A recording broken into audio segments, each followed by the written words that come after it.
Bonjour tout le monde, j'espère que vous allez bien. Ce matin, je priais Dieu et je lui ai posé une question. Et je n'ai pas eu de réponse à cette question, donc j'ai rouvert les yeux et mon regard a été attiré par un papillon qui était dans ma chambre, sur une fenêtre, et qui essayait de sortir. Et ce papillon était très beau et il était exactement la réponse à la question que je venais de poser. Voilà, j'ai empêché l'un de mes chats de l'attraper. J'ai ouvert les deux fenêtres et il est parti, il est monté dans le beau ciel bleu que vous pouvez voir à l'écran. Voilà, donc juste pour vous dire que pour moi, le plus important, c'est la relation qu'on a avec Dieu, c'est la confiance qu'on a en lui. C'est pas la religion, c'est pas le pape, c'est pas l'église catholique ou une autre église. C'est vraiment la foi qu'on a en Dieu et la relation qu'on a avec Jésus-Christ. C'est pour ça que je fais cette vidéo aujourd'hui, parce que voilà, quand on voit que Satan est au Vatican, il est temps que les chrétiens défendent notre Dieu, défendent la Bible et défendent le nom du Seigneur Jésus-Christ. Voilà, je vous aime, passez une très bonne journée. Fight!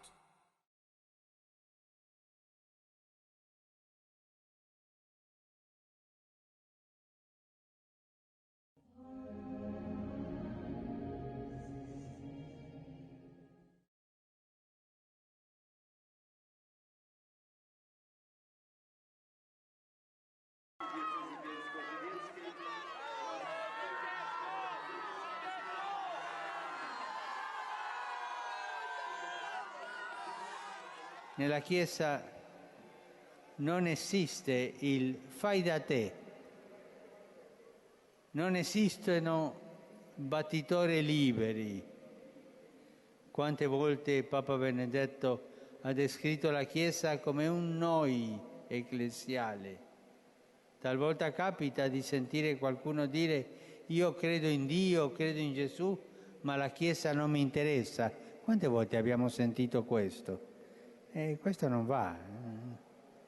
C'è chi ritiene di poter avere un rapporto personale, diretto, immediato con Gesù Cristo, al di fuori della comunione e della meditazione della Chiesa.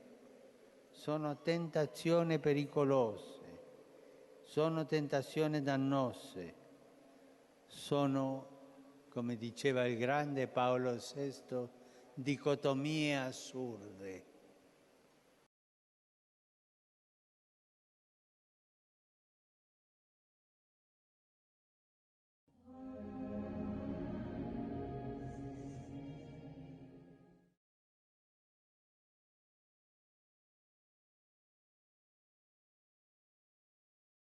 When we read about creation in Genesis, we risk imagining God as a magician with a magic wand able to make everything. But it is not so. L'inizio del mondo non è opera del caos che deve a un altro la sua origine, ma deriva direttamente da un principio supremo che crea per amore. Il Big Bang, che oggi si pone all'origine del mondo, non contraddice l'intervento creatore divino, ma lo esige. L'evoluzione nella natura non contrasta con la nozione di creazione, perché l'evoluzione presuppone la creazione degli esseri che si evolvono.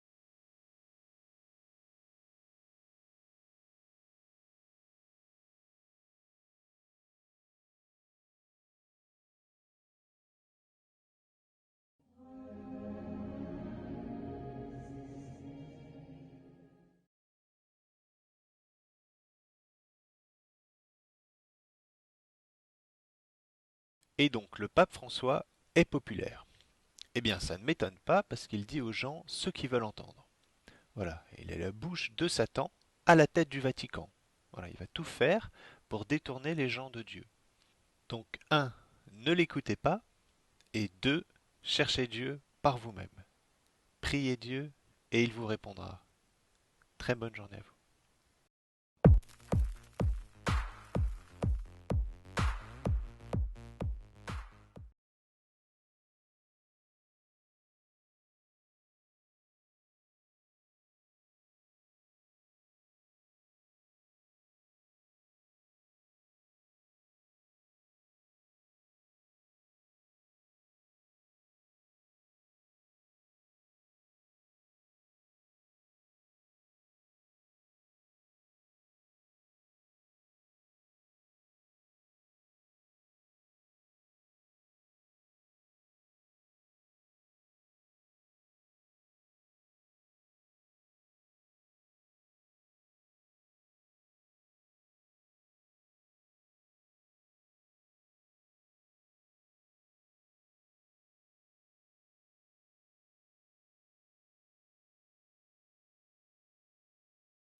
Alors, je disais merci d'être là. Donc, bon, je vous ai parlé un peu de mon parcours musicien. Je vais déjà, avant de rentrer dans le vif du sujet, vous expliquer comment je suis rentré là-dedans, pourquoi et puis pourquoi j'en suis sorti.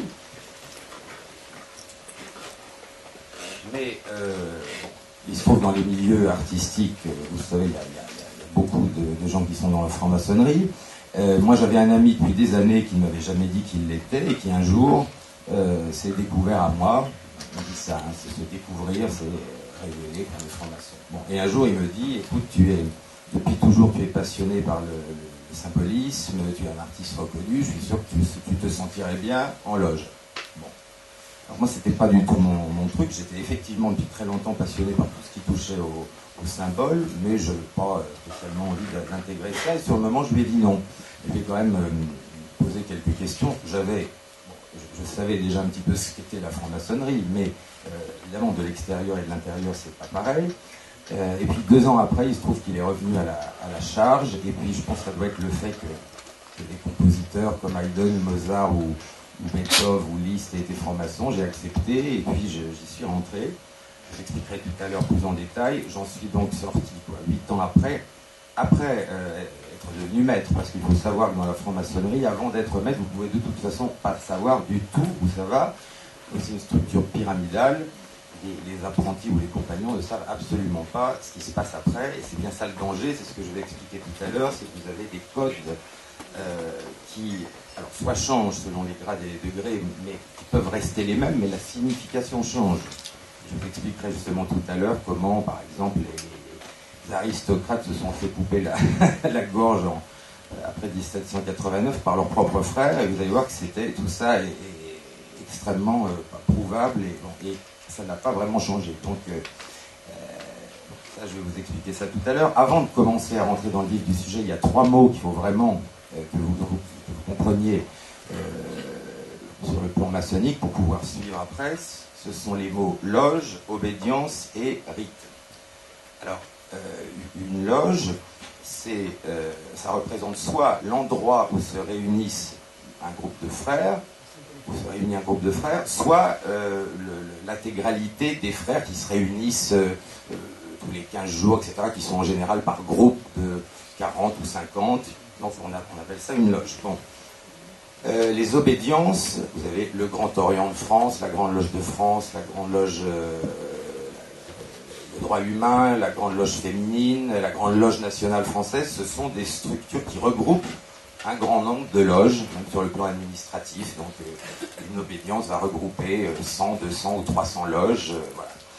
Et alors un rite, au sens maçonnique du terme, c'est évidemment des écrits qui forment une structure avec des codes particuliers et une idéologie justement dont on va parler. Il y a un grand nombre de rites différents, mais celui sur lequel on va se concentrer, parce que c'est là où est le vrai problème, et vous verrez tout à l'heure, c'est celui qu'on appelle le rite écossais ancien et accepté. Ils ont 33 degrés, et vous verrez que c'est pas un hasard si on s'attarde sur celui-là, parce que c'est là qu'est vraiment le lobby de pouvoir, et beaucoup plus. C'est pas un hasard si tous les hommes politiques, les juges ou les policiers qui sont francs-maçons sont tous dans ce rite-là et pas dans un autre. Voilà. Donc, vous allez apprendre pourquoi tout à l'heure. Donc, bon, comme je vous ai dit, il y a plusieurs types de franc-maçonnerie, mais ce rite écossais ancien et accepté est vraiment ce qui a été le cœur de la déviation de la maçonnerie, parce qu'il faut savoir que ça n'a pas toujours été ce que c'est devenu. On va voir pourquoi, et je vais vous donner des exemples concrets. Il faut savoir que la maçonnerie, avant 1717, avait rien à voir avec ce qu'elle est aujourd'hui. Au XIVe siècle, par exemple, vous aviez des francs-maçons qui étaient uniquement des compagnons du Tour de France, des ouvriers, des tailleurs de pierre, des architectes, hein, des vrais architectes, pas grands architectes de l'univers, et qui étaient donc des groupes comme ça, qui étaient extrêmement instruits. Il n'y avait ni lobby, ni quoi que ce soit. Au départ, ça s'appelait la maçonnerie opérative. Voilà. Et on va voir comment des gens se sont infiltrés là-dedans et petit à petit ont transformé ça en ce qu'on appelle maintenant la maçonnerie spéculative, où on trouve effectivement plus de banquiers et d'hommes politiques que d'architectes ou d'ouvriers. Moi, j'ai jamais rencontré un ouvrier en loge, ça en dit beaucoup, alors que ça n'a pas toujours été comme ça. Donc la franc-maçonnerie spéculative est née en 1717, à Londres, c'est la Grande Loge Unie d'Angleterre, dont le but était très clairement d'affaiblir toutes les dynasties catholiques, etc., et de faire de Londres le centre financier vraiment usurier, on peut dire.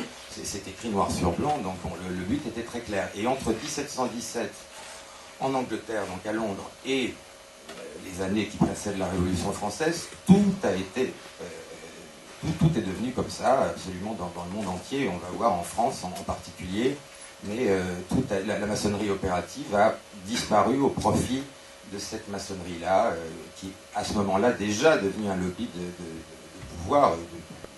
Et politique également, évidemment, par la force des choses. Donc, je vais vous expliquer pourquoi, en franc-maçonnerie, par exemple, un apprenti ou un compagnon ne peut absolument pas comprendre où va le système et pourquoi un frère d'un certain grade ne saura jamais, à moins d'être vraiment malin et de connaître tous les rites et d'aller s'y reporter, ne saura jamais où ça va.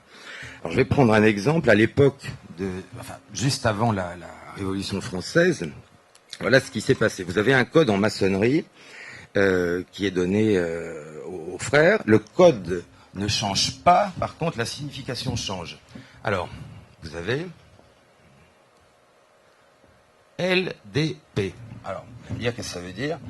Alors, LDP, quand vous êtes apprenti, ça veut dire liberté de passer. C'est-à-dire, en gros, vous arrivez en loge, vous avez un frère couvreur avec l'épée qui veut vérifier que vous êtes bien franc-maçon, vous donnez le code, etc. Et vous avez la liberté de passer. Voilà, ça c'est la définition pour les bas degrés. Un petit peu plus haut, quand vous montez les degrés, le code reste le même, ça devient liberté de penser.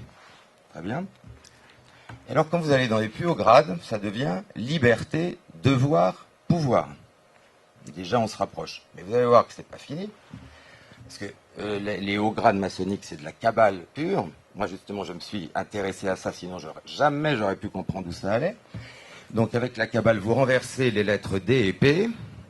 Ça devient L, P, D, qui veut dire Lilia Pedibus Destrué, en latin, et qui était le code de reconnaissance des hauts grades, qui signifie donc foule aux pieds les lisses.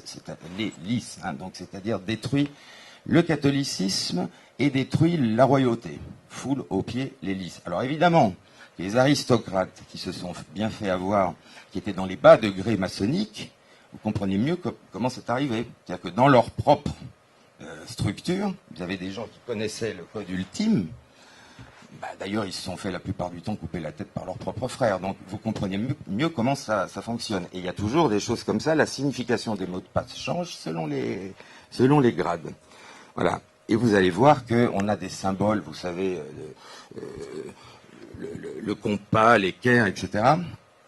Et à un certain degré, ils sont dans une position, à un autre degré, ils sont dans une autre position. Ça, vous le verrez dans le livre, parce qu'il y a toutes les photos. Par exemple, bon, je dessine très mal, mais je vais quand même vous montrer. Quand on est en loge, voilà. Quand on est en loge dans les premiers grades, vous avez l'étoile flamboyante, bon, qui est, bon, je dessine vraiment, voilà, c'est très réussi, voilà, magnifique. Bon, voilà, on va essayer. Bon, c'est raté. Enfin bref, c'est pas exactement ça que je voulais faire. Voilà, vous avez la pointe unique en haut. Voilà, on va quand même faire ça mieux si on peut. C'est pas génial non plus, mais c'est pas grave. Et vous avez la lettre G au milieu. Bon, enfin, vous comprenez, ça représente le corps de l'homme et l'esprit. Bon, là, vous avez la position normale, enfin celle dont on croit qu'elle est essentiellement maçonnique, qui symboliserait plutôt l'esprit qui dirige la matière. Hein. Sauf que, bon, je vais vous épargner un deuxième dessin, vous pouvez très bien imaginer par vous-même, sauf qu'à partir d'un certain degré, elle se renverse. Et la pointe unique est en bas.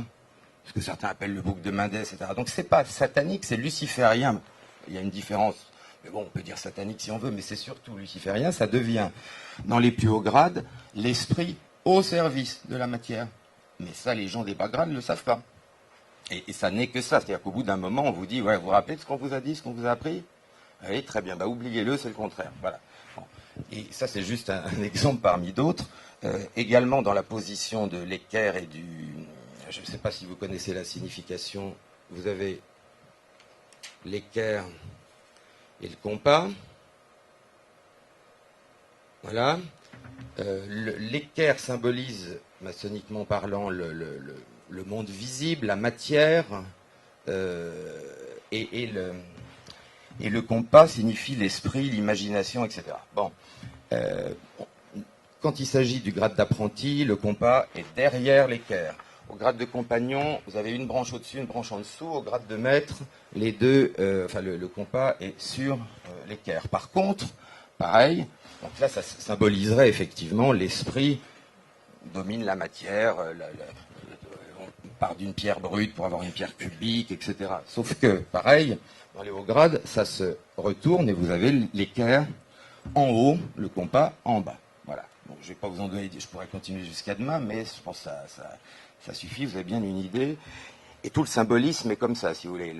Les outils symboliques sont les mêmes, leur signification change en permanence. Voilà. Donc ça vous donne déjà une bonne idée. Alors, je vais vous parler donc évidemment du rite écossais ancien et accepté, qui est fondé sur un mensonge formidable et sur des faux, un type qui s'appelait Morin. Enfin, je ne vais pas rentrer dans ces détails-là, mais il faut savoir que dans ces 33 degrés, vous avez des choses proprement ahurissantes et que la plupart des gens ne savent pas. Alors, je vais m'attarder sur un grade qui est le plus dangereux et le plus hallucinant, qui s'appelle chevalier Kadosh. Kadosh qui veut dire saint en hébreu. Le chevalier Kadosh, s'il accepte l'initiation et s'il part pas en courant, il doit faire quoi? Il doit prendre un poignard et poignarder symboliquement la religion, le roi, etc. Enfin, c'est un rituel de vengeance talmudique qui n'a rien à voir avec ce que la maçonnerie a été. Et d'ailleurs, quand ces grades ont été créés, pareil, au XVIIIe siècle, il y a eu énormément de maçons. Il y avait aussi des gens honnêtes là-dedans qui ont résisté à ça et qui ont dit mais on ne veut pas de ces rituels-là, d'où ça vient. Bon. Et par exemple, le rite écossais rectifié, qui n'était pas du tout antichrétien, a condamné l'usage de ces grades. Malheureusement, aujourd'hui, c'est le grade le plus important, c'est la structure des hauts grades maçonniques. Et le symbolisme, voilà, bon courage. Et vous allez voir que tout ça se tient. Pourquoi vous avez des grades comme ça? Parce que le but de ce que j'appelle la néo-maçonnerie spéculative, c'est très clairement, non seulement détruire l'Église, je crois que c'est à peu près fait, mais aussi ce sont des grades de vengeance. On parle de sang, on parle de meurtre, enfin ce sont des choses qui n'existaient pas du tout dans la maçonnerie opérative. Dans la maçonnerie opérative des Compagnons du Tour de France, vous prêtiez serment de fidélité à votre pays, au roi et à Dieu. Voilà. Là, vous avez, si je vous lis, attendez, je vais le retrouver, si je vous lis le sermon, si j'arrive à le trouver, le serment qu'on vous demande, en gros, si vous n'êtes pas fidèle, on vous, je le trouve pas là, c'est pas grave, on vous coupe en deux, on vous arrache la langue, on vous brûle les boyaux, tout ce que vous voulez, les intestins, on vous jette dans la mer pour que plus une seule personne ne se souvienne même de l'existence de votre nom. Enfin, vous voyez, c'est sympathique. Bon, et ça, c'est la maçonnerie spéculative, celle qui est née, comme je vous l'ai dit, entre 1717 et qui s'est finalisée juste dans les années précédant la Révolution française, mais ça a été très vite et dans le monde entier. Donc maintenant, tous les gens de pouvoir, à chaque fois que vous entendez parler d'un scandale maçonnique, c'est toujours ce rite-là. Hein, c'est pas un hasard. Tous les présidents des États-Unis ont été francs-maçons à ce rite-là, sauf peut-être, je ne sais pas si Bush l'a été, mais lui faisait partie des Schools and Bonds. Maintenant, il y a d'autres choses, mais disons que les présidents américains étaient tous 33e degré du rite écossais ancien et accepté. Et évidemment, c'est pas un hasard, parce que c'est par cette voie-là que les choses se font. Bon. Alors, je vais vous parler un peu de la Kabbale, parce que bien évidemment, dans les rituels maçonniques, quand vous cherchez un peu à regarder ce qui se passe, vous comprenez que tout est codé, tout est kabbalistique. Alors, ce qui a l'air difficile à croire, mais c'est pourtant vrai, c'est que vous avez des gens qui n'ont pas le courage même d'aller chercher la signification des codes qu'on leur donne. Vous avez des frères qui vont répéter un code en hébreu, parce que presque tout est en hébreu, sans même aller chercher ce que ça veut dire. Et ça existe, ça a l'air ahurissant. Bon, moi, évidemment, vu ma personnalité, quand on a commencé à me balancer ce genre de code, je me suis vraiment intéressé à la Kabbale pour savoir ce que ça voulait dire. Donc vous avez, donc tout est en hébreu, et je n'ai jamais rencontré un frère qui parlait hébreu. Enfin, il y en a quelques-uns évidemment, mais la plupart du temps, les gens ne font même pas attention et répètent ça. Alors par exemple, je parlais tout à l'heure du 30e degré de Kadosh. Vous devez, en même temps que vous faites ce que j'ai dit tout à l'heure, prononcer Nekam Adonai, qui veut dire vengeance Seigneur en hébreu. Bon, mais vous avez des choses encore bien plus ahurissantes que ça. Je vais vous en trouver quelques-unes. Par exemple, quand vous êtes au 26e degré, bon, d'abord le mot sacré c'est Yehovah Yakin, donc c'est de l'hébreu évidemment. Un seul Dieu, éternel et souverain en toutes choses, etc. Je vous épargne les mots de passe. Et voilà l'extrait du rituel de réception, ce que vous devez répondre pour entrer en loge. Donc on vous demande quelle est cette triple alliance. Alors accrochez-vous pour la réponse, hein, vous allez voir que la franc-maçonnerie c'est vachement laïque. Et, voilà. Celle que l'Éternel fit avec Abraham par la circoncision. Celle qu'il fit avec son peuple, Eliram, dans le désert par l'entremise de Moïse. Alors, maintenant, si vous voulez, quand les hypocrites du Grand Orient de France viennent vous dire que c'est universaliste et pas et laïque, si on considère que la laïcité c'est simplement effectivement critiquer le catholicisme et les musulmans, sans doute.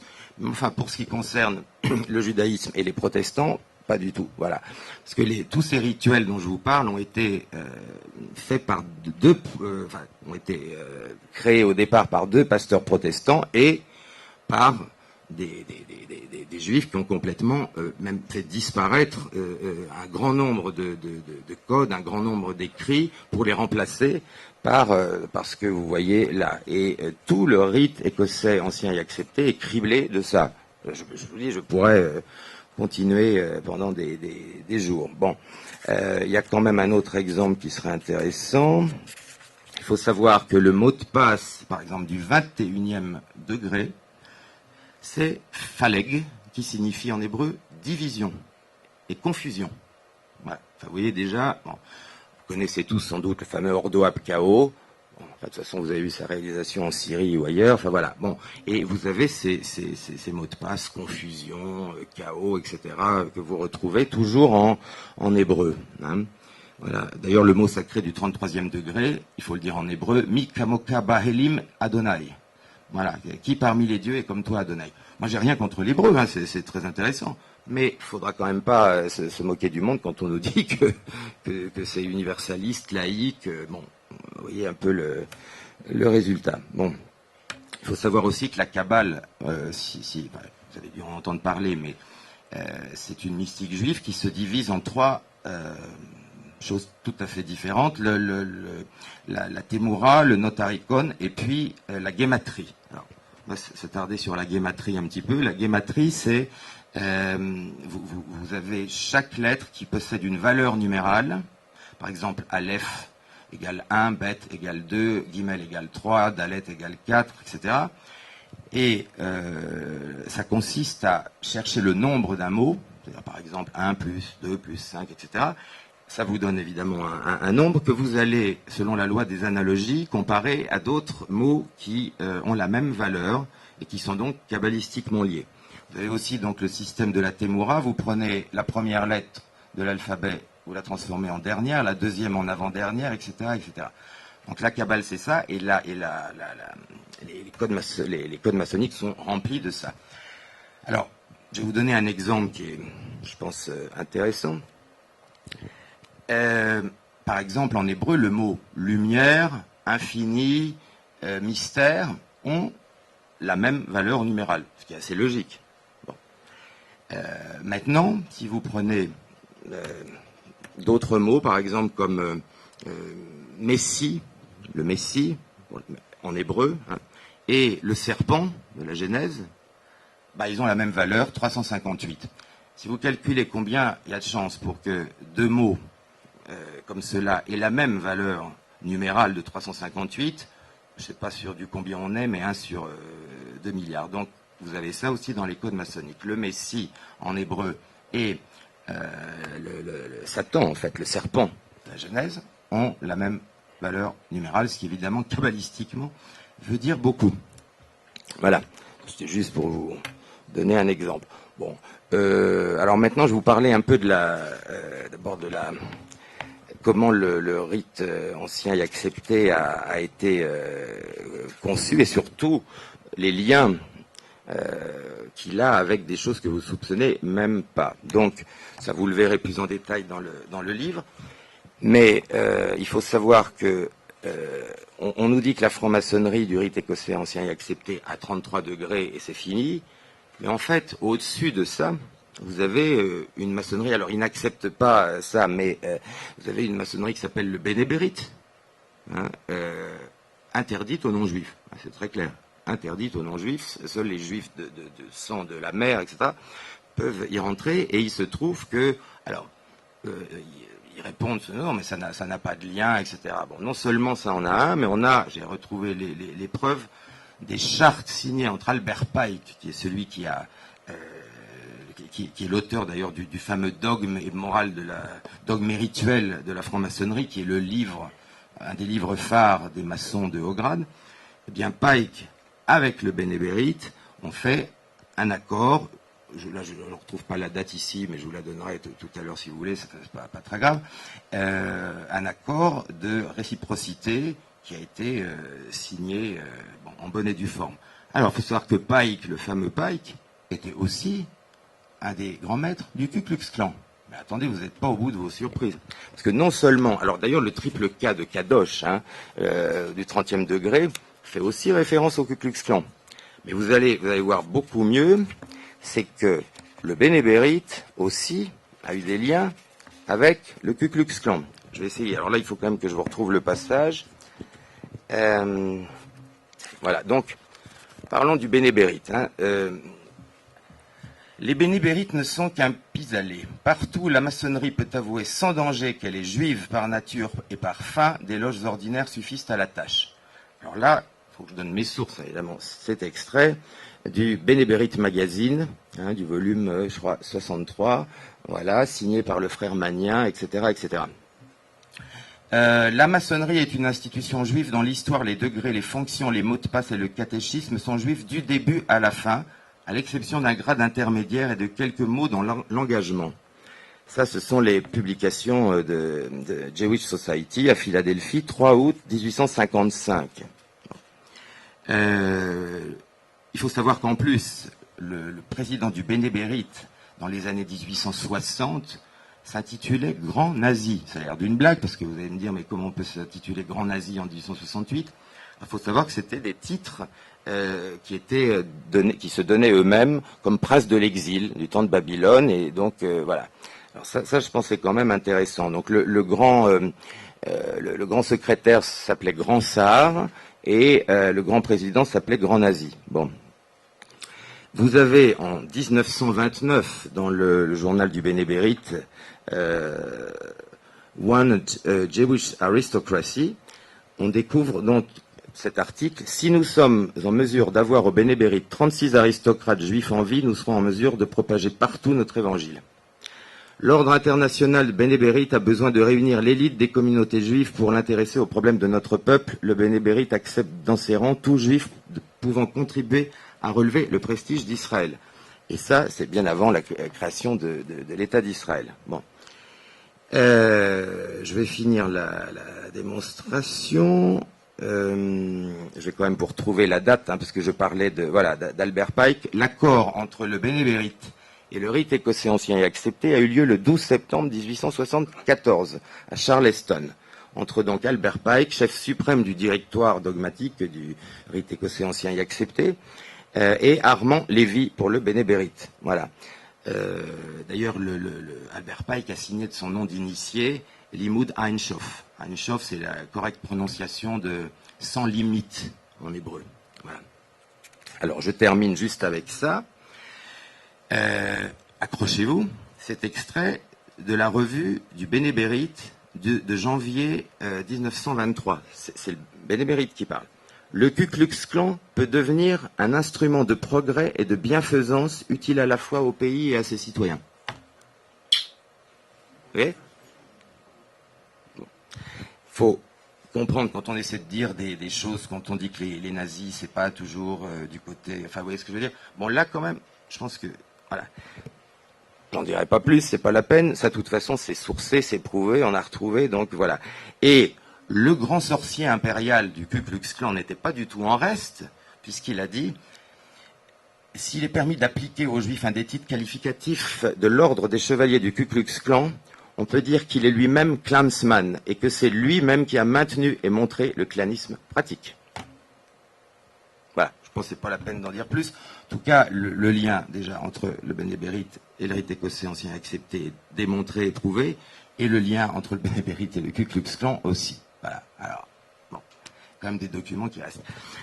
Donc déjà, vous voyez un peu où on est. Donc, dans les hauts grades maçonniques, vous avez ce genre de choses, et donc on se rend compte au fur et à mesure des degrés qu'on est vraiment sur quelque chose qui est tout le contraire de ce qu'on nous a dit. C'est pour ça, moi, j'ai eu aucun problème de conscience à foutre le camp de là, parce que c'est pas moi qui ai trahi quoi que ce soit, c'est eux qui trahissent.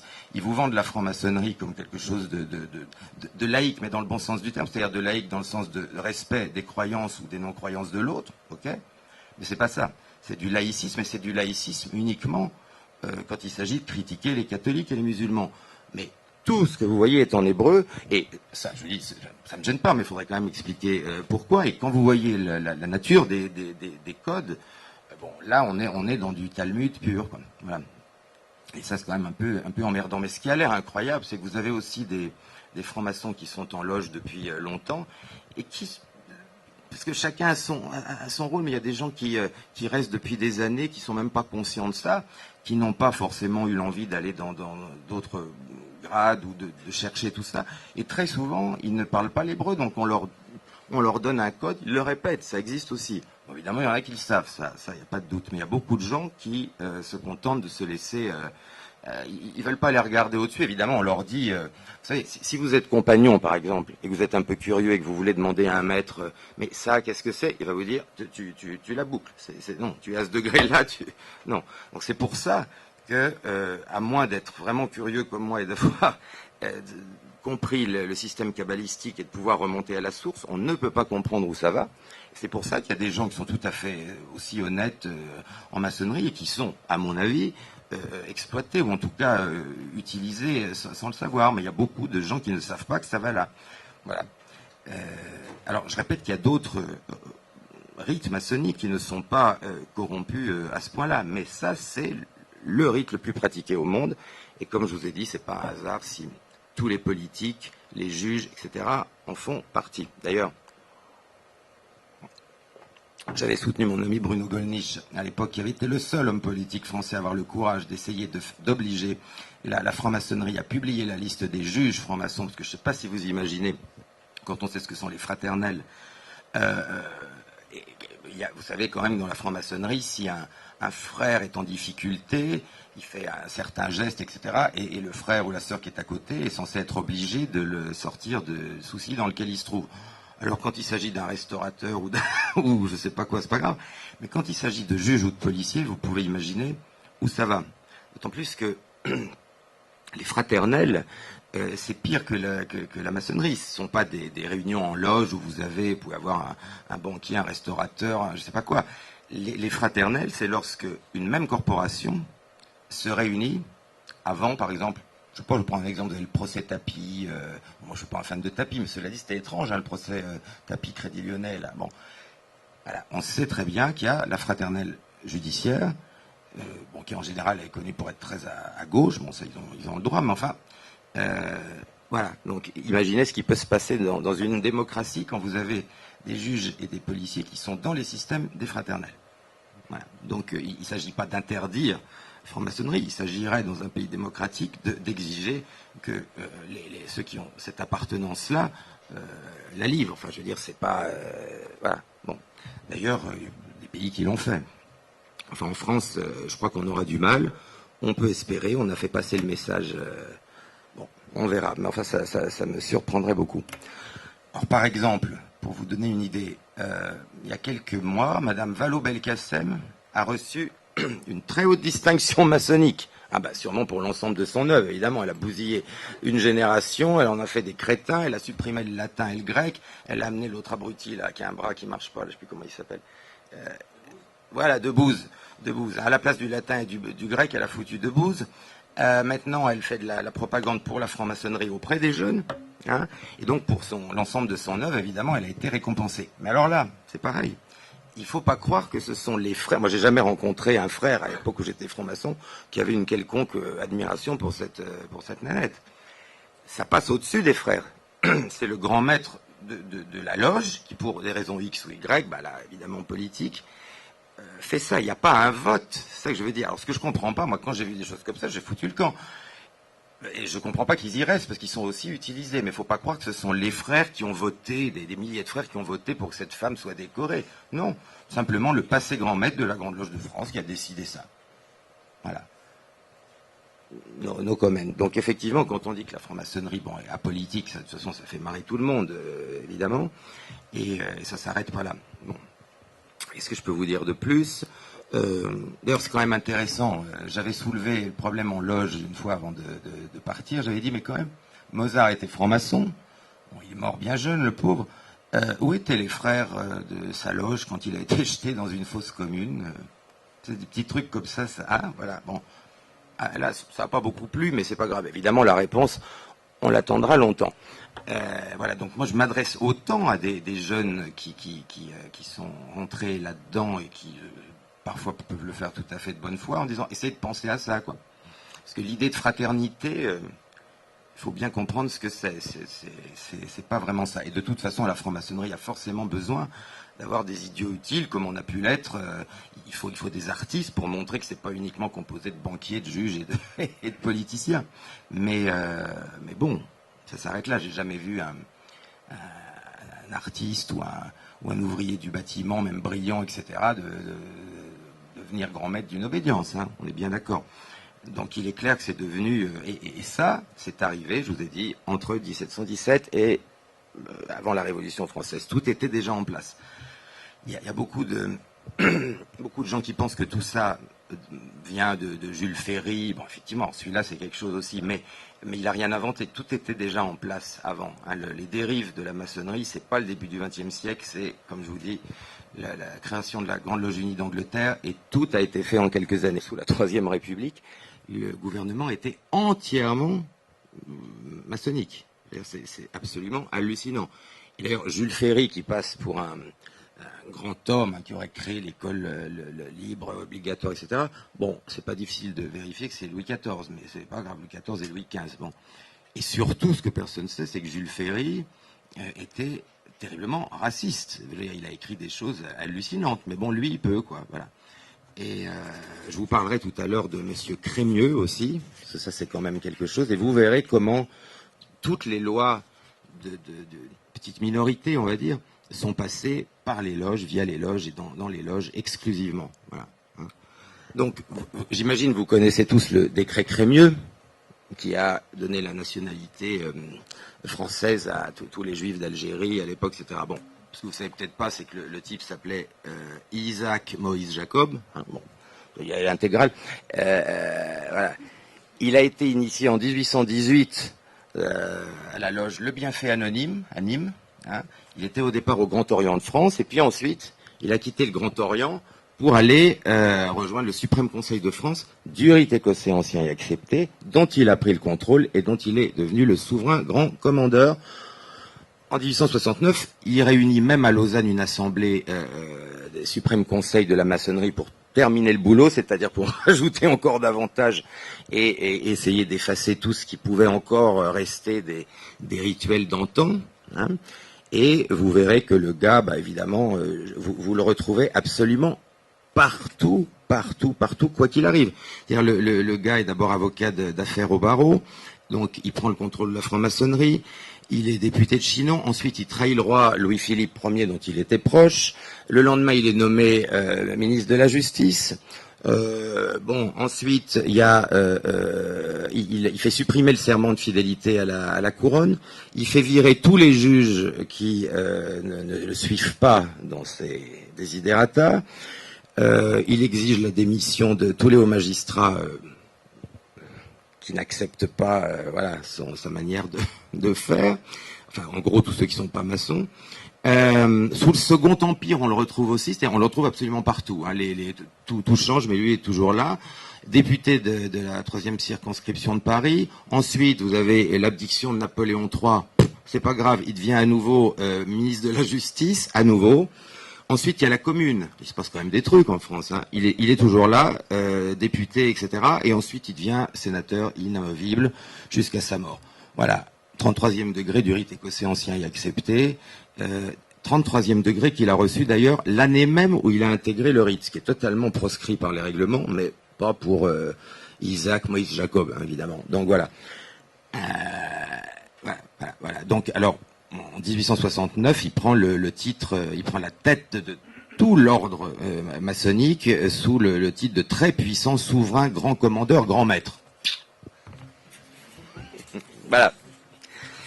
Bon, je vais pas vous faire. J'aurais pu. Alors, il y a Albert Pike aussi, mais je vous en ai déjà un peu parlé tout à l'heure. Vous allez voir, le mec là, c'est vraiment la totale. Hein. Bon. Donc, quand vous voyez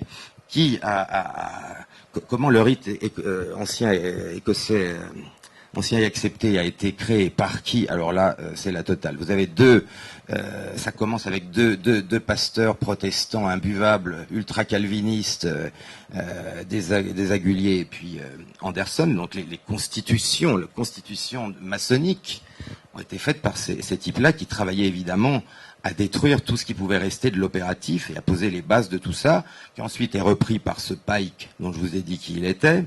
Donc vous ne savez pas tout, parce que je vous conseille d'aller voir le phénomène.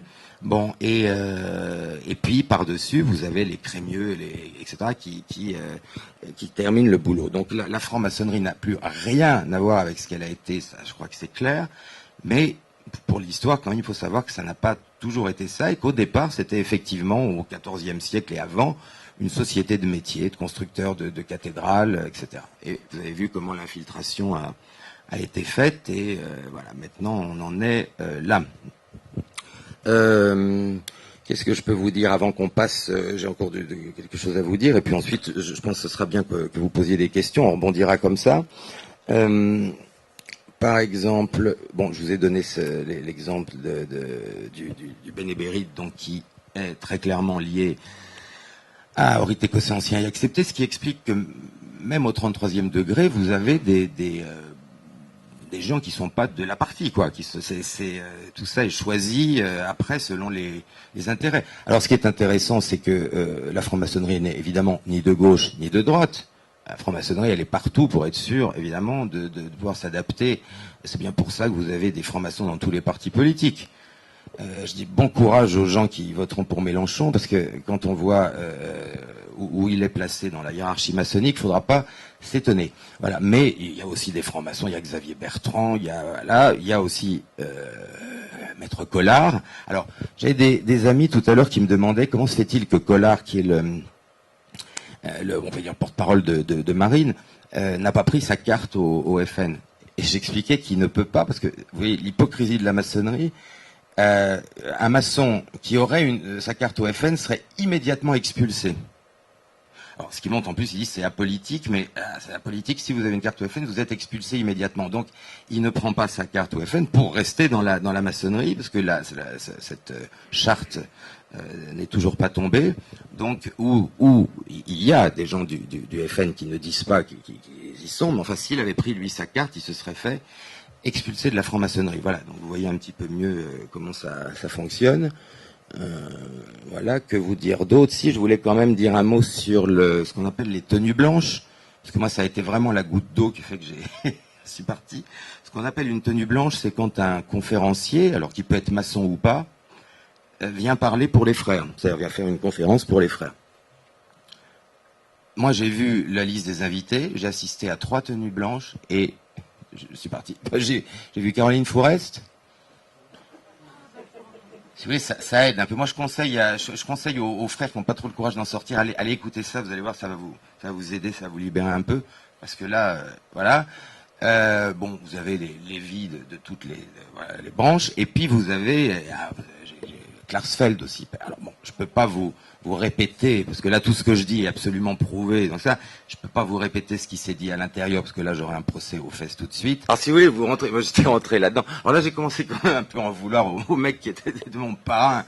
Il m'avait dit non, mais tu vas voir, c'est super, parce que moi quand même je suis pas rentré comme ça. Hein.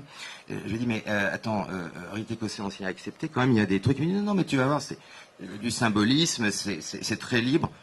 Oui, oui, c'est libre au début, mais voilà, moi j'ai pas vu justement des architectes, des grands penseurs dans les tenues blanches. J'ai vu voilà la fine équipe quoi, comme d'habitude. Alors c'est quand même un problème.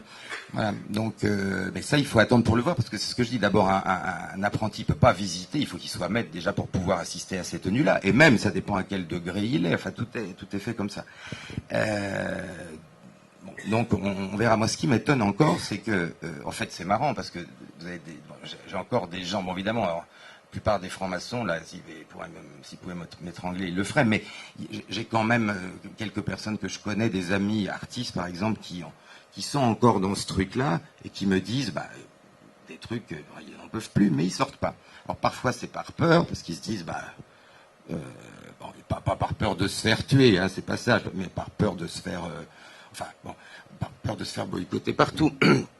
Mais de plus en plus, il y a un malaise, je ne sais pas comment ça se terminera, mais moi j'entends de plus en plus de gens qui me disent j'en ai marre d'être là-dedans, mais je dis écoute, dégage, sors, vas-y, je sais pas.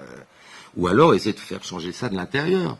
C'est quand même incompréhensible qu'on la boucle à ce point-là, et que des frères qui sont scandalisés de la décoration à Belkacem acceptent la boucle. Enfin bon, ça les regarde, mais c'est une structure tellement lourde. Et puis il faut comprendre qu'il y a aussi bon, il y a des gens qui ont peur d'en sortir, et puis il y a aussi des gens qui préfèrent ne pas trop voir ce qui se passe. Et bon, enfin, disons que l'ambiance est quand même gratinée. Il y avait eu il y a quelques années le grand maître d'une des obédiences les plus pourries, la Grande Loge nationale française. Il s'appelait Stéphanie, le gars. Il avait réussi l'exploit d'envoyer une lettre à Sarkozy. C'était juste avant qu'il se représente et qu'il perde. D'ailleurs, il avait envoyé une lettre donc à Sarkozy qui disait « Nous sommes tous », enfin, il parlait des frères de son obédience, « Nous sommes tous des soldats à vos ordres pour vous faire gagner, etc. » Je peux dire que quand les frères ont appris ça, parce qu'évidemment, Sarkozy s'en est servi, il lui a d'ailleurs répondu très gentiment en mettant les 3 points alors que... Bref. Et le type, évidemment, était empêtré dans des affaires financières, mais impensables. Ça a duré des années. Il se battait même dans les loges. Enfin, bon, vous imaginez un peu voilà. Et aujourd'hui, on a des grands maîtres d'obédience qui n'ont strictement rien à faire des frères. Il faut savoir que quand même, et capitation quand même. Capitation, chaque frère, ça va lui coûter quoi, 400 € par an. Hein, vous voyez, donc maintenant ils font de l'art-tape, si vous voulez. J'ai même vu que parce qu'au départ, la maçonnerie c'était uniquement par parrainage. Quelqu'un qui vous connaissait, qui s'il pensait que vous étiez apte à entrer, vous faisait rentrer. Ensuite, ils ont fait de la propagande pour être plus nombreux, évidemment, et le but, ça a été tout de suite de faire en sorte qu'on puisse contacter soi-même une obédience, genre lettre de motivation, etc. Et puis maintenant, on fait plus fort, puisqu'il y a des jeunes dans les collèges, ou plutôt dans les lycées, qui reçoivent des pubs pour rentrer dans la franc-maçonnerie. C'est-à-dire, on peut considérer que le PS, bon, est mort, hein, ça je crois que c'est clair. Les mouvements genre SOS Racisme, il y a de plus en plus de gens qui ont compris que c'était pas un truc antiraciste et que c'était aussi complètement manipulé. Donc ils se demandent comment on va récupérer la jeunesse. Hein, ils vont pas se mettre au PS, ils vont pas. Alors comment on va pouvoir? Et là, il y a vraiment, pour la première fois, un désir de faire intégrer les plus jeunes à la franc-maçonnerie. Alors, on verra ce que ça donne, mais voilà, ça on sent que on en est là. La maçonnerie est la plus grande entreprise criminelle dans ce monde. Ça, il faut le dire. Puisque quand vous servez Lucifer, aucun crime n'est assez abject pour Lucifer. Et pour le servir. C'est pour ça qu'il n'y aura jamais aucune fin. C'est pour ça qu'il n'y aura jamais aucune fin. Et ça, c'est ce que dit par exemple en Italie une femme. C'est quand même curieux là aussi, ce sont les femmes qui parlent, parce qu'il n'y a plus d'hommes. Donc effectivement, quand on veut du courage, ben, tout de suite, qui s'élèvent, ce sont les femmes, puisque les hommes ne sont plus à leur place. C'est comme ça. En tout cas, là, il s'agit d'une universitaire italienne, une anthropologue, qui a combattu la franc-maçonnerie sur les chaînes italiennes. Il y a encore des vidéos. Elle s'appelle Cecilia Gattotrocchi. Si vous parlez italien, c'est un vrai régal. Elle explique une chose très clairement, avec sa dimension donc, universitaire. Elle explique que nous sommes passés d'un monde matérialiste à un monde luciférien. Elle explique, nous sommes passés d'un monde communiste à un monde maçonnique. En 2005, le 11 juillet, elle est retrouvée suicidée. Elle a fait un vol plané de 5 étages. On la retrouve avec la photo de son fils dans la main. Bien entendu, en Italie, les gens qui connaissent un peu cette femme ne croient absolument pas au suicide.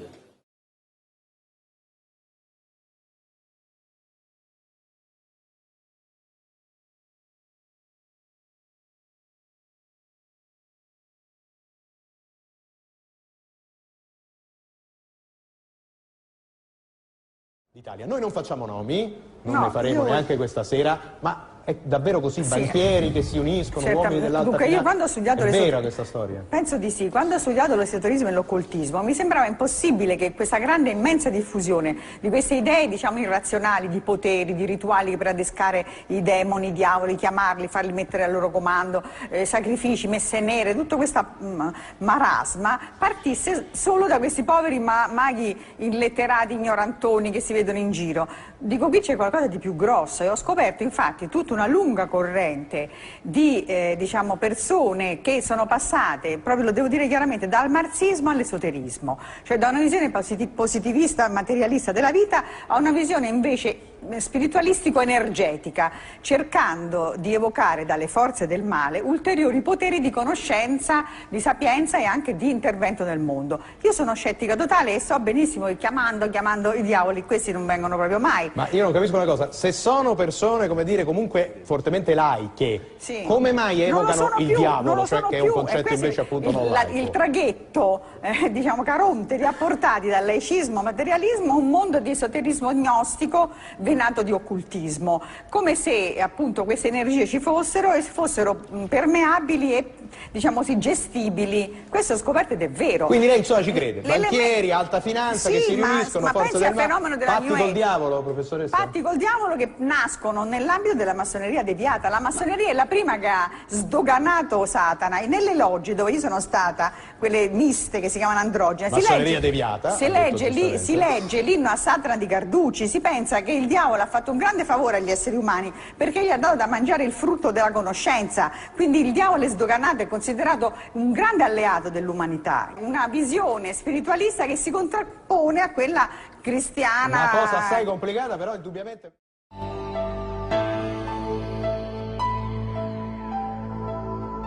Le journaliste Bernard Lecomte dit que la majorité des loges maçonniques sur les 629 qui se trouvaient en France à la veille de 1789 s'intéressent bien plus à l'occultisme, l'ésotérisme, l'hermétisme, la magie, la sorcellerie, l'astrologie, qu'au rationalisme ou à l'encyclopédie. Alchimistes, cartomanciennes, envoûteurs et marchands de filtres sont à la mode. Le sulfureux comte de Saint-Germain, le guérisseur Cagliostro, le magnétiseur Mesmer sont les stars maçonniques du moment. Le symbolisme franc-maçon qui emploie un vocabulaire religieux paraît populairement irréaliste avec la tendance anticléricale chère aux partisans chevronnés du laïcisme. Bien que nous ayons vu cette connotation religieuse et sectaire dans les propos de François Hollande dans une vidéo, par exemple, voulant réinsister sur les valeurs de la République. L'une des meilleures façons de retirer des informations précises sur ce point n'est-il pas de l'apprendre directement de sources ayant rompu des liens avec les cibles visées, mais ayant passé suffisamment de temps là-dedans pour en connaître un rayon? Je suis de cet avis du moment que des réserves s'imposent en cas de désinformation. Je vous propose de lire en premier lieu les propos de Paul Copin Albancelli, un essayiste et conférencier conspirationniste et antimaçonnique français, ancien franc-maçon du XIXe siècle.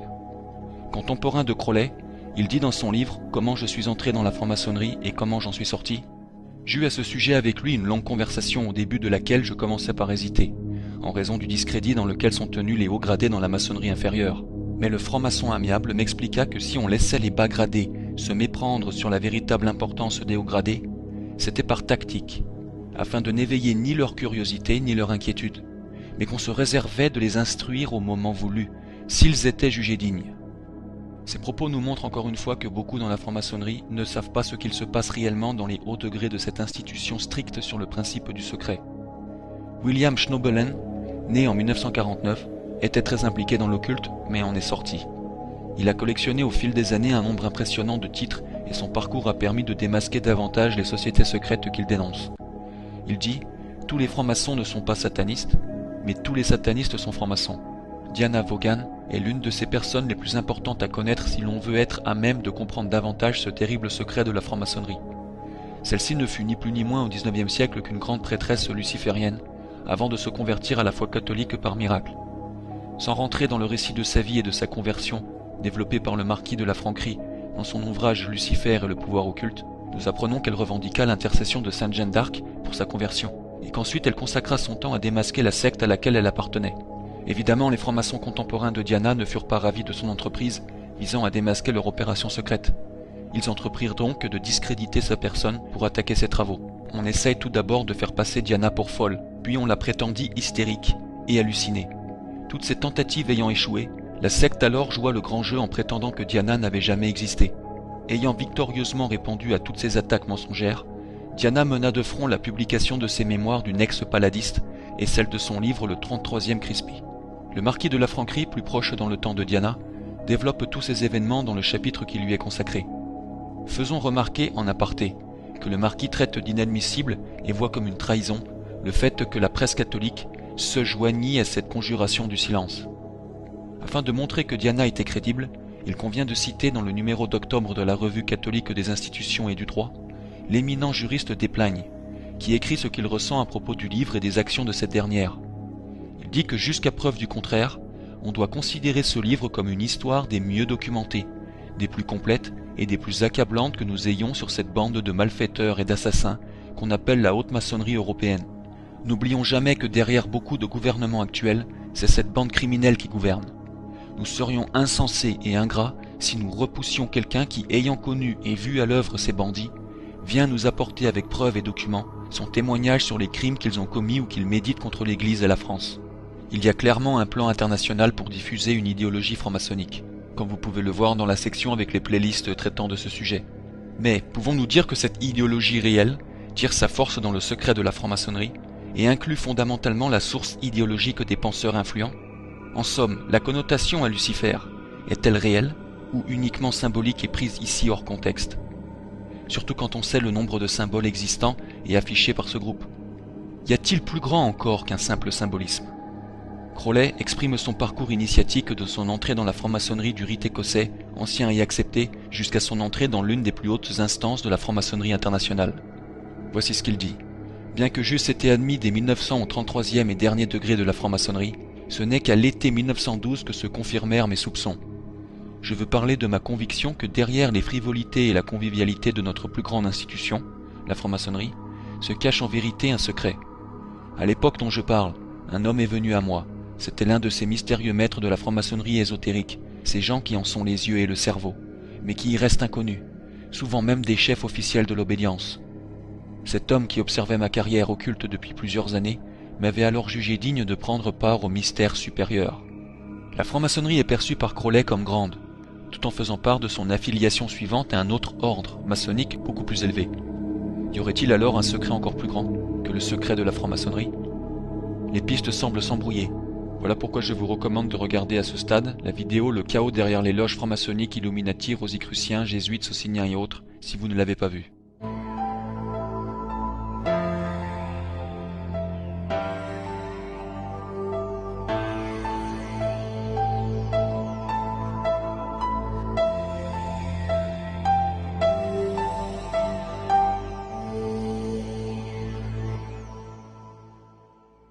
Vous l'avez dit, en effet, j'ai visité Jérusalem hier, donc les lieux saints, et ça nous parle à nous autres francs-maçons, parce que vous savez que la franc-maçonnerie se pratique avec des mythes, des rites et des symboles, et l'une des fortes dimensions qui nous accompagne, c'est le temple de Salomon, que nous utilisons comme référence qui nous aide, nous, à travailler. Le temple de Salomon, que nous utilisons comme référence qui nous aide, nous, à travailler.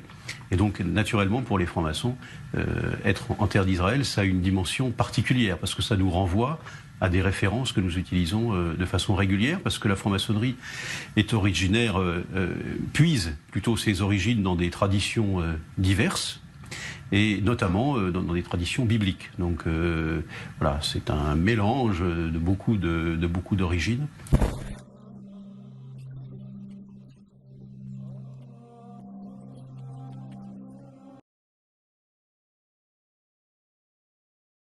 Le Rotary et le Lions Club ont été créés aux États-Unis par la franc-maçonnerie américaine. Bon, mais la franc-maçonnerie américaine, elle est bien intégrée dans la société, ce qui fait d'ailleurs que l'Amérique nous envoie ses miasmes, ça c'est indiscutable. Mais si vous voulez, là-bas, on met même le badge de sa loge sur son blazer et on se balade avec les insignes maçonniques dans la rue, quoi. Donc, c'est pas du tout comme ici. Et puis quand même, si vous voulez, la maçonnerie américaine est plus mondaine, ça ressemble plus au club français. Mais c'est bien eux qui ont fondé le Lions Club et le Rotary Club. J'ai appris aussi récemment par une thèse bien étayée qu'ils ont été à l'origine des témoins de Jéhovah et des Mormons, afin de saboter l'Église catholique. De même, quand même, quand on parle des magouilles de la maçonnerie, je peux en donner une personnelle. Bon, je n'en suis pas fier, mais c'était quand même avant, largement longtemps avant ma conversion. Quand j'ai divorcé, la première instance m'a donné tous les torts, ce qui me paraissait injuste parce qu'on avait des torts des deux côtés.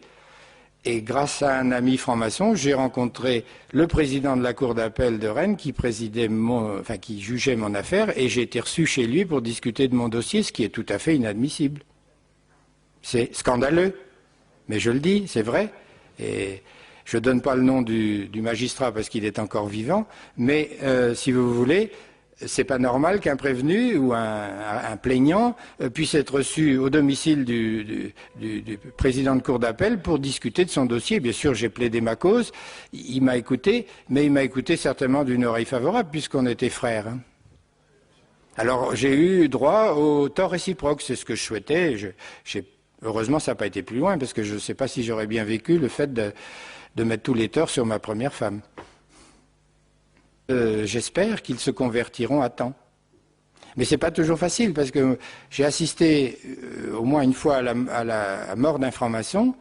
Eh bien, il y avait une garde de francs-maçons autour pour empêcher un prêtre d'arriver. Pas question qu'un prêtre puisse s'approcher. Le lit était entouré de francs-maçons qui montaient la garde. À l'époque, je n'étais pas croyant, donc ça ne me gênait pas. Mais... Par contre, dans la maçonnerie, lorsqu'on est initié au grade de 18e, là où j'étais le plus haut, l'initiation se fait le jeudi saint au soir.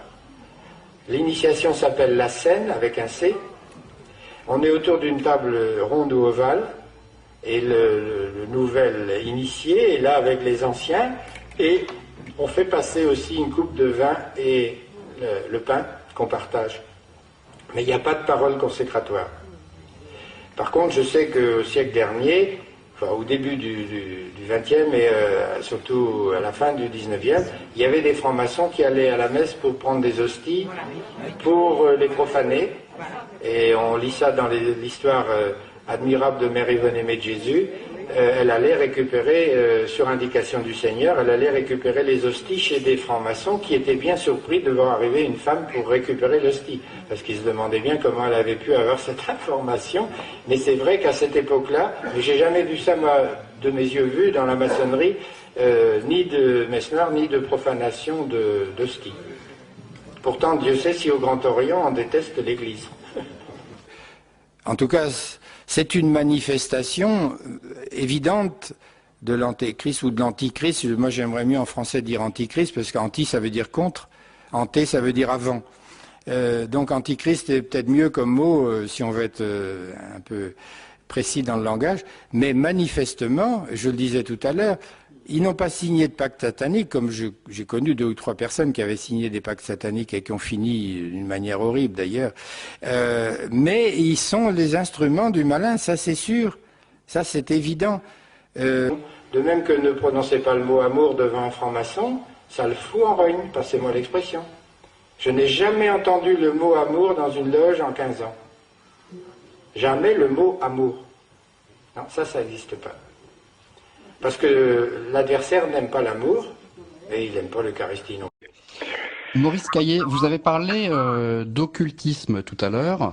Dans vos conférences, vous parlez d'occultisme, d'ésotérisme.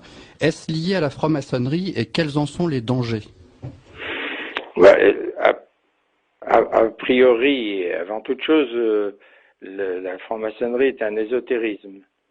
Mais certains adeptes ne savent même pas qu'il y a également en arrière-plan certaines formes d'occultisme. Certains rituels comportent une intention magique, et l'intention magique la plus importante, c'est celle qu'on exerce lorsqu'on fait la chaîne d'union à la fin d'une réunion de loge, même au premier grade d'apprenti. Cette chaîne d'union qui consiste à se mettre en rond au milieu de la loge et à se donner les mains en croisant les bras devant la poitrine, en prononçant la triple devise liberté, égalité, fraternité. C'est aussi le vénérable qui dit nous allons transposer nos doctrines dans la société qui nous entoure. Mais c'est bien aussi, pour ceux qui sont un petit peu plus avancés dans l'initiation, c'est bien une opération magique ou une tentative, en tout cas magique, de transformation de la société qui entoure la loge. Et je mettrai simplement un bémol, si vous voulez, c'est que beaucoup de francs-maçons ignorent qu'ils sont protagonistes de ce combat. Beaucoup, comme je l'étais, rentrent naïvement dans la maçonnerie au vu des idéaux liberté, égalité, fraternité, dont on ne souligne pas d'ailleurs l'interprétation, parce que l'interprétation de liberté, d'égalité ou de fraternité n'est pas la même pour un catholique ou pour un franc-maçon. C'est le même mot, mais les concepts sous-jacents sont bien différents. Et donc on se laisse prendre, mais quand on rentre flatté ou séduit ou dans la maçonnerie, on ne se doute pas souvent de la responsabilité qu'on prend vis-à-vis de la société, vis-à-vis de Dieu, si par hasard on croit à l'existence de Dieu. Mais alors, moi j'étais au Grand Orient, qui est quand même très laïciste, qui professe presque ouvertement l'athéisme, mais j'ai aussi fréquenté des maçons de la Grande Loge de France ou de la Grande Loge nationale française, et là il y a souvent un piège, c'est qu'ils parlent de Dieu, et que par exemple à la Grande Loge nationale française, on doit, lors de son initiation, professer qu'on croit en Dieu. Mais ça s'arrête là. C'est un piège, oui. C'est Pascal qui disait déisme, athéisme déguisé. C'est du déisme, et le grand architecte de l'univers n'est pas Dieu. C'est une abstraction qui est censée expliquer la création, parce qu'on n'a pas d'autre moyen d'expliquer pourquoi il existe quelque chose au lieu de rien. Donc on se cache derrière ce masque en disant nous croyons en Dieu. Mais en réalité, ils croient surtout pas en Jésus-Christ, mort et ressuscité pour nos péchés. Ça n'a rien à voir. Et on a un Dieu trinitaire. Et encore moins, oui, on a un Dieu trinitaire. Maurice Caillé, vous différenciez bien les 3 premiers degrés et les degrés supérieurs, parce que la majorité des francs-maçons ne savent pas où ils ont mis les pieds finalement. Ah oui, absolument. Parce que je parlais de la signification des mots. Les maçons professent à grands cris, et s'en servent d'ailleurs même à l'Assemblée nationale, de l'égalité qui serait nécessaire ou souhaitable. Mais en réalité, alors qu'ils professent l'égalité aux yeux du bon peuple, entre eux, ils sont pas égaux. D'une part, ils font une grosse différence entre un initié et un profane. Ça fait déjà 2 catégories de population. Et ensuite, à l'intérieur de la maçonnerie, par exemple, au rite écossais ancien accepté, où j'étais, il y a 33 grades et je vous assure qu'il y a des cloisons étanches entre chaque grade. Donc, on ne sait pas, quand on est apprenti, on ne sait pas ce qui se passe au grade de compagnon. Quand on est compagnon, on ne sait pas ce qui se passe au grade de maître. Et beaucoup plus encore, quand on est dans les loges bleues ou les loges de Saint-Jean, les loges de base, on ne sait absolument rien de ce qui se passe dans les ateliers de perfection, où on va du 4e grade au 33e grade. Et par contre, les gens qui sont d'un grade élevé savent ce qui se passe en dessous. Mais celui qui est dans le grade inférieur ne sait pas du tout ce qui se passe dans le grade supérieur. Et plus on avance dans les grades, moi j'ai été jusqu'au 18e grade avant que le Seigneur me saisisse, et je vous assure que déjà, moi qui étais totalement athée, je n'étais pas baptisé, quand je suis arrivé au 18e grade, je me suis demandé où j'étais arrivé, puisque ça se passait le jeudi saint, le jour, c'est l'initiation singe, la scène du Christ, et les symboles aussi sont très proches du christianisme, mais en fait c'est une parodie, une parodie de la scène du Christ. C'est la grimace du diable, d'une certaine manière. Une contrefaçon. Et je sais qu'au 30e grade de chevalier Kadosh, on piétine, l'initié piétine dans la poussière la tiare du pape. Bon, donc c'est vraiment là, on se déguise plus. On sait qu'on s'attaque à l'Église catholique et en premier lieu toujours au pape, parce que les maçons ont une assez grande tolérance vis-à-vis des religions, comme le protestantisme, l'orthodoxie, le judaïsme, mais une hostilité majeure vis-à-vis de l'Église catholique. Pourquoi? Parce qu'elle est centralisée, parce qu'elle est solide, parce qu'elle est puissante, parce qu'elle est universelle, et que c'est l'adversaire principal à abattre.